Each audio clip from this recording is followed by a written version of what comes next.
this pipeline is going to be increasing tanker traffic here in the Salish Sea by over 700%. That alone is enough to decimate our southern resident orcapod, but more than that, this pipeline expansion would mean jeopardizing the water supply for literally generations to come. The Tsleil-Waututh Nation, whose land Vancouver is built on, and is one of the indigenous, one of the First Nations that is suing Kinder Morgan, did an environmental impact assessment. It shows 1,200 pages long, brought in a bunch of researchers, did a lot of science which is lacking from Kinder Morgan's side, showing an 86% chance of spill in the first 50 years after this expansion is built. So it's not if, it's really is when. Yeah, will you let me know when you go live? Most exciting. Yeah. Cedar George of the Tsleil-Waututh Nation made a call recently for Washington to quote Warrior Up. And so we're basically here to answer that call and show that, you know, not only does this project potentially impact people in Washington, but that the resistance is growing in Washington as well.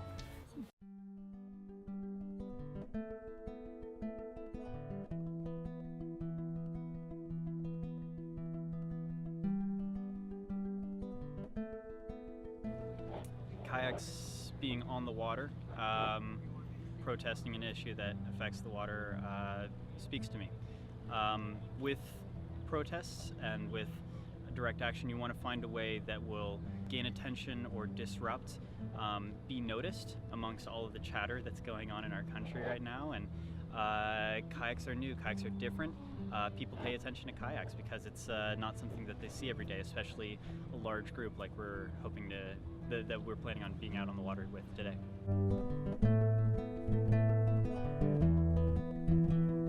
I'm really excited for all these people who want to be out on the water to get out there together, to raft up, to raise those banners, and send a message to Kinder Morgan.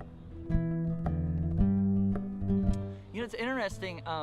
Kayaking is something that a lot of people in this region do anyway for fun, but there's sort of a byproduct of that sort of recreational activity, which we've found is that it brings people closer to the water, to the living ecosystem that surrounds us and supports us as human beings.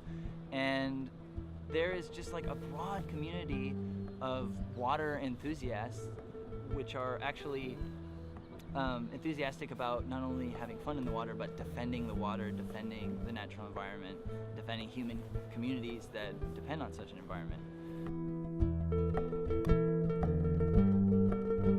When I look at you here today, each and every one of you, and every time I address a crowd like this, you know, I see the compassion, I see the love in your eyes. So I'm thanking you too for marching with us and standing up against Kinder Morgan. Ultimately, we see Kinder Morgan as our enemy. They're absolute villains, what they're doing, and they need to be regulated, and that's what we're doing each and every day. I'm at that front gates, you know, I'm living on the front lines, I'm there stopping them, doing what my elders asked me.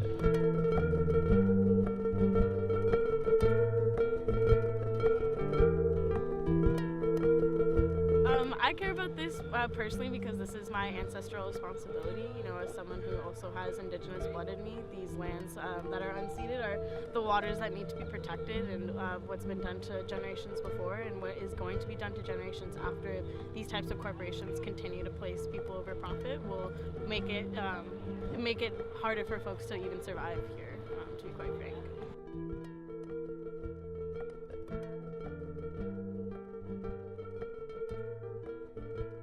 May 31st is the deadline that Kinder Morgan has set for themselves, by which they will decide whether to continue with the Trans Mountain Pipeline expansion project or to halt it.